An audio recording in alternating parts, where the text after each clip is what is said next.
पटना के राजीव नगर थाना क्षेत्र के रोड नंबर 16 में अपराधियों ने जेवर कारोबारी को गोली मार दी। 2 की संख्या में आए अपराधियों ने सुहागन ज्वेलर्स के मालिक को गोली मारी। कारोबारी को 2 गोली लगी है। कारोबारी का इलाज चल रहा है। पुलिस सीसीटीवी फुटेज से अपराधियों तक पहुंचने की कोशिश कर रही है। 15 दिनों के अंदर दीघा और राजीव नगर इलाके में ये तीसरी बड़ी वारदात है। जेवर कारोबारी को गोली मारे जाने की घटना के खिलाफ स्थानीय लोगों ने सड़क जाम और आगजनी कर प्रदर्शन किया। गुस्साए लोगों ने पुलिस के खिलाफ नारेबाजी की। हालांकि पुलिस का दावा है कि वो अपराधियों को जल्द से जल्द गिरफ्तार कर लेगी।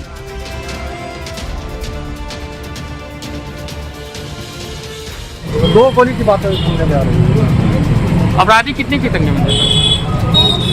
उनका कहना है कि 2 अंदर में आया था, फिर हम लोग देख रहे हैं बाकी सब लूट की मंशा थी अपराधियों। नहीं, ऐसा नहीं लग रहा है।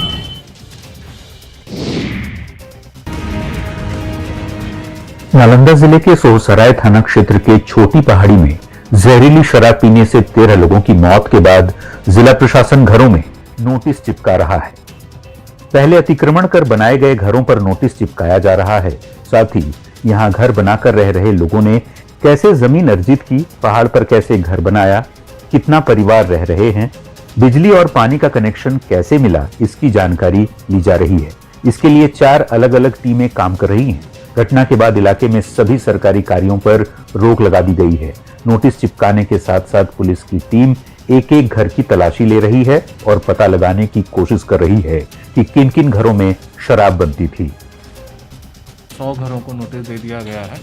जैसा कि अभी हाल फिलहाल में जो घटना हुई है उससे एक बात स्पष्ट हुआ है कि कुछ हॉटस्पॉट बन गए हैं और वहाँ पे सरकारी ज़मीन को ही अतिक्रमण करके शराब से जो संबंधित गतिविधियाँ हैं वो लोग करते हैं। बिहार में शराब के खिलाफ बने कानून को लेकर पुलिस सख्त नजर आ रही है, जिससे शराबबंदी कानून को सफलतापूर्वक लागू किया जा सके। लेकिन पुलिस की सख्ती के बाद भी तस्कर शराब की तस्करी से बाज नहीं आ रहे। शराब माफिया शराब की तस्करी के लिए हर दिन तरह तरह के हथकंडे अपना रहे हैं।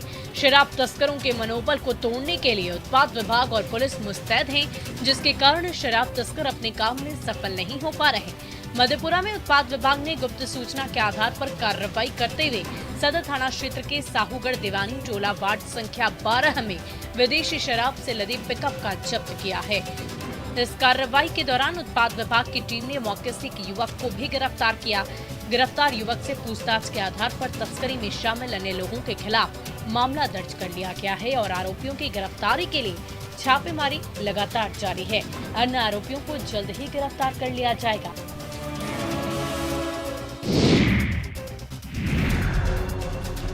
राज्य में महिलाओं को आत्मनिर्भर बनाने के लिए राज्य सरकार एक तरफ जहां कई कार्यक्रमों को चला रही है, वहीं दूसरी तरफ कुछ लोग इस अभियान को विफल साबित करने में लगे हैं। आप इस तस्वीर को देख लीजिए। सब्जी बेचकर परिवार चलाने वाली महिला के साथ मारपीट की गई है। मारपीट में महिला का सिर फट गया है। मामला बांका के पंजवारा थाना के लखपुरा का है, जहां सब्जी विक्रेता महिला से पहले छेड़खानी की कोशिश की गई। महिला की ओर से इसका विरोध किया गया, जिसके बाद आरोपी जयकांत दास महिला से मारपीट करने लगा। इस दौरान महिला का बचाव करने आई उसकी सास की भी आरोपी ने पिटाई कर दी, जिससे दोनों का सिर फट गया। घटना की सूचना मिलने पर पंजवारा पुलिस हरकत में आई और आरोपी को गिरफ्तार कर लिया गया। मारपीट में घायल महिला के परिजनों ने थाने में आवेदन देकर आरोपी के खिलाफ कार्रवाई की मांग की है। पुलिस को भी चाहिए कि वो मामले की जांच कर आरोपी के खिलाफ कार्रवाई करे, जिससे महिलाओं को दहशत में न जीना पड़े और महिलाएं रोजगार कर आत्मनिर्भर बन सकें।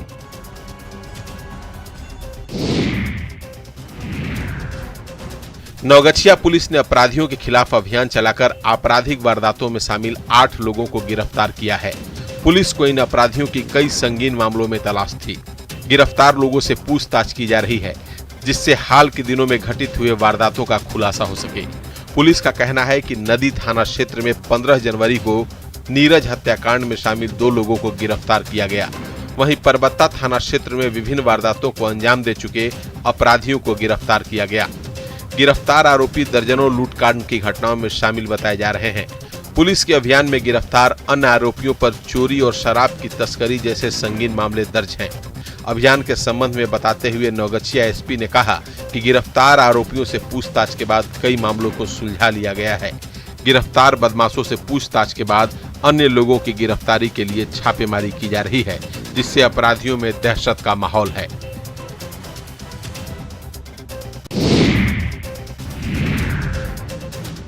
सिवान में आपराधिक घटनाओं में कमी नहीं आ रही है। चोरी, डकैती और हत्या की वारदातों से जिले में दहशत का माहौल है। मैरवा में चोरी के कारण लोगों में डर का माहौल है। मैरवा में चोरों ने चोरी की घटना को अंजाम देकर पुलिस पर सवालिया निशान खड़े कर दिए हैं। चोरों ने मैरवा थाने के कविता गांव में रिटायर्ड आरपीएफ इंस्पेक्टर के घर 3 लाख रुपए सहित लाखों रुपए के आभूषणों की चोरी कर ली। चोरों ने इस घटना को उस वक्त अंजाम दिया जब आरपीएफ इंस्पेक्टर घनश्याम पांडे अपने रिश्तेदारी में गए थे। तभी मौके का फायदा उठाकर चोरों ने घर में लगे ताले को तोड़ दिया और घर में रखे कीमती सामानों पर हाथ साफ कर दिया। अगले दिन घर वापस आने पर लोगों को घर में चोरी का पता चला।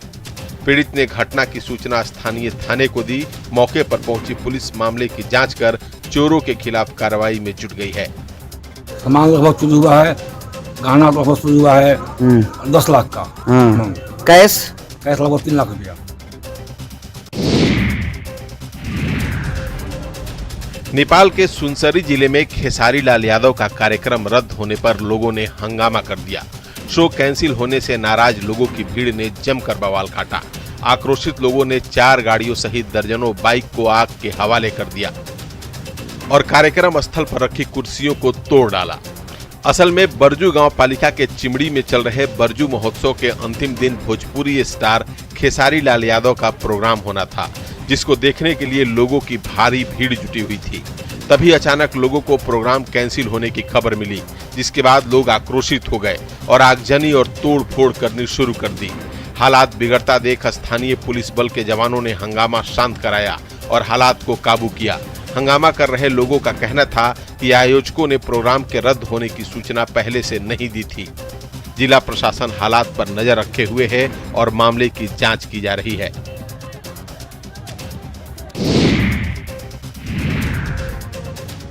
जहानाबाद में फूड पॉइजनिंग से एक ही घर के 2 बच्चों की मौत हो गई, जबकि 3 सदस्यों की हालत नाजुक बनी हुई है। इनका इलाज सदर अस्पताल में चल रहा है। घटना मखदूमपुर प्रखंड के विशुनगंज ओपी क्षेत्र के औदान बिघा गांव की है। परिजनों ने बताया कि मंगलवार की रात घर में बना खाना खाने के बाद सभी लोग सोए थे, लेकिन सुबह जब दरवाजा नहीं खुला तो लोगों ने छत के सहारे घर में पहुंचे और देखा तो सभी लोग बेहोशी की हालत में पाए गए। इसके बाद सभी को आनन फानन में अस्पताल ले जाया गया, लेकिन तब तक 2 बच्चों की मौत हो चुकी थी। घटना की सूचना पाकर मौके पर विशुनगंज ओपी की पुलिस पहुंची। पुलिस ने दोनों बच्चों के शव को कब्जे में लेकर उसे पोस्टमार्टम के लिए भेज दिया। कैसे बच्चे की मौत हुई और फूड पॉइजनिंग के कारण फूड पॉइजनिंग के कारण आगे प्रक्रिया जांच कर रहे हैं, फिर आगे बात किया। इसमें मौत भी हुई है? हाँ है, बच्चा है, बच्ची। बोकारो के नया थाना मोड़ के पास एक युवक से मारपीट करने वाले आरोपियों को पुलिस ने गिरफ्तार कर लिया है। गिरफ्तार आरोपियों के पास से पुलिस ने हथियार बरामद किए हैं। सिटी डीएसपी के मुताबिक गिरफ्तार आरोपियों ने 18 जनवरी को नया मोड़ चौक के पास चास निवासी राजनंद सिंह से मारपीट की थी, जिसमें राजनंद सिंह जख्मी हो गए। पुलिस को दिए बयान में जख्मी युवक ने हर्षित सिंह और उसके सहयोगियों पर मारपीट करने का आरोप लगाया है। पुलिस ने युवक के बयान पर आरोपियों के खिलाफ मामला दर्ज करते हुए उनकी गिरफ्तारी में जुटी और आरोपी हर्षित कुमार सिंह को, उसके पिता शैलू सिंह, विश्व मोहन सिंह और युवराज को गिरफ्तार कर लिया। पुलिस गिरफ्तार आरोपियों के आपराधिक इतिहास को भी खंगाल रही है और आगे की कार्रवाई में जुटी है। पुलिस की ओर से की गई त्वरित कार्रवाई से पीड़ित को जल्द ही न्याय मिलने की उम्मीद है। यदि पुलिस अपराधियों के खिलाफ इसी तरह सख्ती दिखाती रही तो निश्चित तौर पर अपराध पर लगाम कस सकेगा।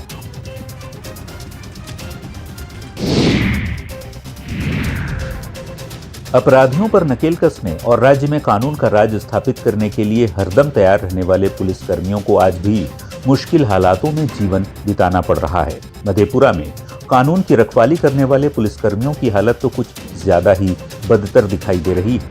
पुलिस लाइन का निर्माण नहीं होने के चलते पुलिस के जवान कभी छात्रावास तो कभी सरकारी गोदाम में रहने को मजबूर हैं। अपराधियों के मन में डर पैदा करने वाले पुलिस के इन जवानों को सांप और बिच्छुओं से ज्यादा डर लगता है। पुलिस लाइन के निर्माण में हो रही देरी का खामियाजा पुलिस के अधिकारियों को नहीं बल्कि इन जवानों को ही भुगतना पड़ रहा है। दशकों से ये जवान सिंहेश्वर सिंह स्थित बाजार समिति के जर्जर गोदाम में रहने को मजबूर हैं। बरसात के दिनों में इन जवानों की जिंदगी तिरपाल के सहारे कटती है। कई दशकों से मधेपुरा में पुलिस लाइन का काम लंबित है, जिसके कारण जवानों को मुश्किल हालात में रहना पड़ रहा है।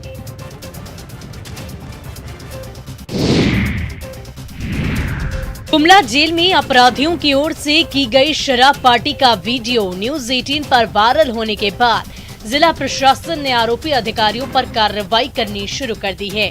जेल में अपराधियों की ओर से हुई पार्टी को लेकर प्रशासन पर उठ रहे सवालों से प्रशासन ने न सिर्फ कुख्यात अपराधी सुजीत सिन्हा को गुमला से दुमका जेल में शिफ्ट किया, बल्कि लापरवाही बरतने के आरोप में मंडल कारा के प्रभारी जेलर सहित 4 लोगों को निलंबित कर दिया।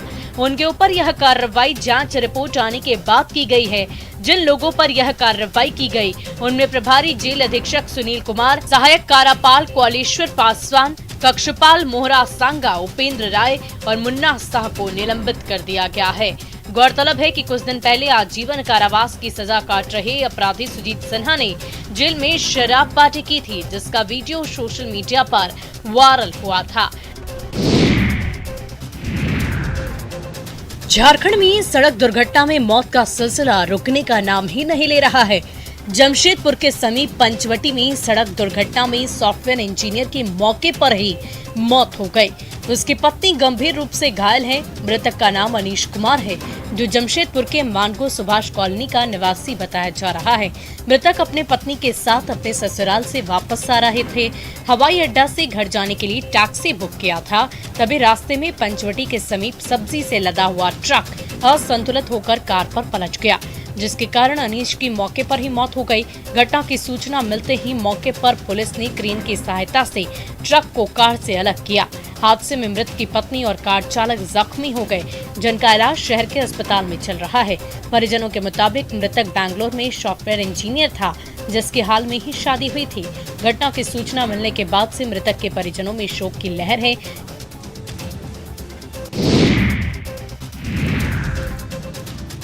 एक तरफ कोरोना महामारी के कारण रोजगार छिन जाने के चलते लोगों को रोजगार के लिए भटकना पड़ रहा है, लेकिन सिमडेगा की ये महिलाएं कोरोना के प्रभाव से बेअसर।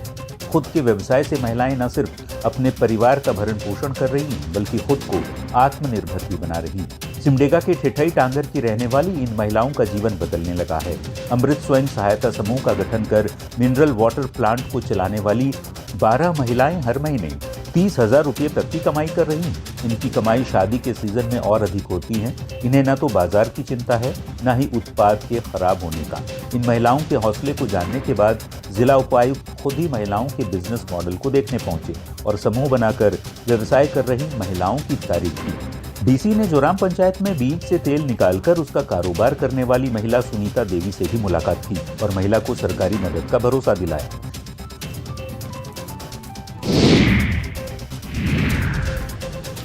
वसंत पंचमी के मौके पर आयोजित होने वाली सरस्वती पूजा के लिए विद्या की देवी मां सरस्वती की मूर्तियों का निर्माण शुरू हो चुका है। गिरिडीह में मूर्तिकार अभी से ही मूर्तियों का निर्माण करने लगे हैं। प्रसिद्ध मूर्तिकार रतनलाल पंडित छात्रों की मांगों के अनुसार मूर्तियों के निर्माण को मूर्त रूप देने में जुट गए हैं।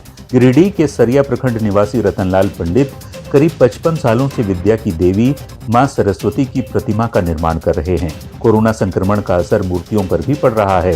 पहले के मुकाबले मूर्तियों की डिमांड कम हो गई है। इनकी तैयार मूर्तियों को खरीदने के लिए कोडरमा, धनबाद, देवघर और हजारीबाग से भी लोग आते हैं। उनका कहना है कि बढ़ती हुई महंगाई का असर मूर्तियों के दामों पर भी पड़ा है। पुआल, मांस और रंगों की लागत में बढ़ोतरी के चलते मूर्तियों की कीमत में वृद्धि हुई है, जिससे कारोबार पर असर पड़ा है। लेकिन आज के दौर में भी सरस्वती पूजा छात्रों के लिए सबसे बड़ा त्योहार है।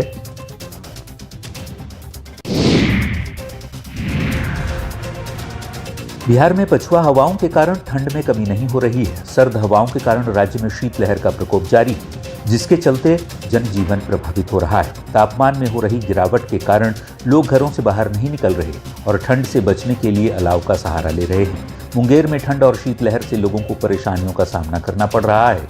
घने कोहरे के कारण लोग घरों में ही रहना पसंद कर रहे हैं और ठंड से बचने के लिए गर्म कपड़े और अलाव का सहारा ले रहे हैं।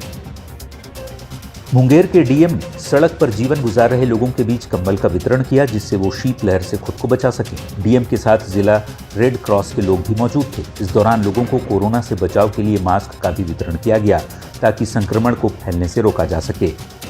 तो वहीं कोरोना के चलते मजदूरी कर जीविका चलाने वाले लोगों को भी भारी परेशानियों का सामना करना पड़ रहा है। कोरोना के चलते कई प्रतिबंध लागू होने की वजह से मजदूरों की आमदनी प्रभावित हुई है।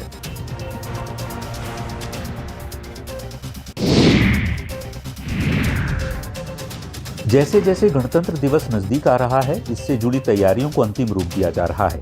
रांची में गणतंत्र दिवस के मौके पर आयोजित होने वाले परेड और प्रोग्राम का रिहर्सल जारी है। परेड में शामिल होने वाले पुलिस बल के जवान मोरहाबादी मैदान में परेड की तैयारियों पर विशेष ध्यान दे रहे हैं।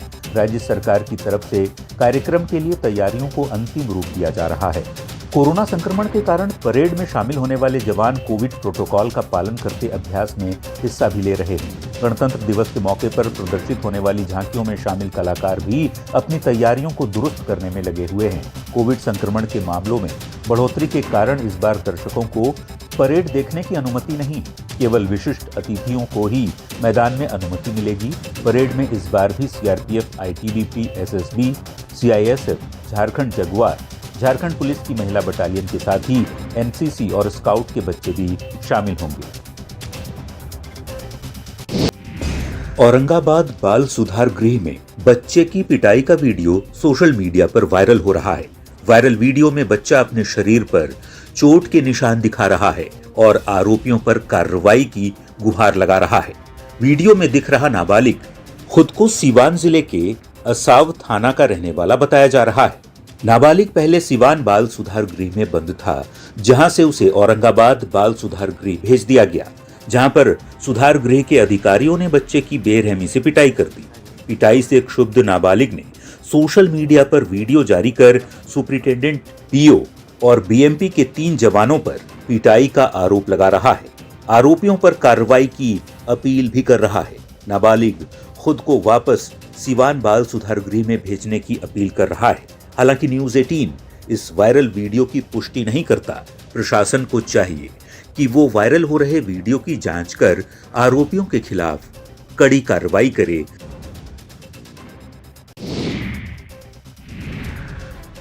रेलवे ट्रैक पर हो रही दुर्घटनाओं के बाद भी लोग सचेत नहीं हो रहे हैं। लोगों पर रेलवे की अपील का कोई असर होता नहीं दिख रहा।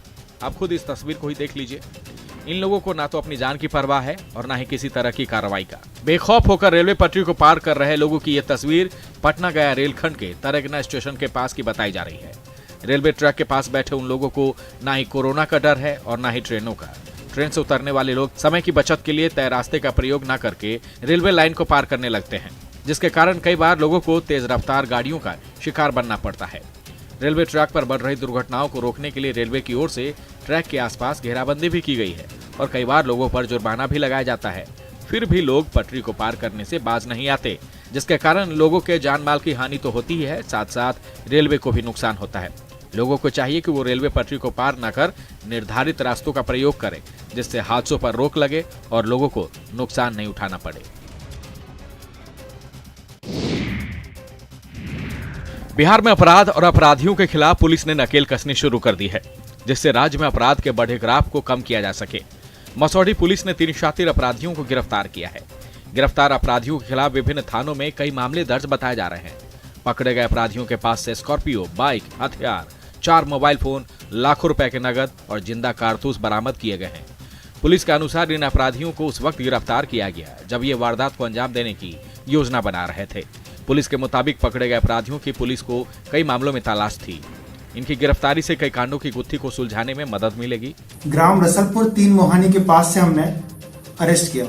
एक पल्सर 220 मोटर बाइक थी तथा इनके पास एक देसी पिस्टल और 11 राउंड हम लोगों को बरामद हुए। गिरफ्तार अपराधियों की पहचान संतोष, नितेश और चंदन के तौर पर हुई है। पुलिस गिरफ्तार अपराधियों से पूछताछ कर रही है और आगे की कार्रवाई कर रही है। अपराधियों के खिलाफ जारी पुलिस की कार्रवाई से इलाके के बदमाशों में दहशत का माहौल है।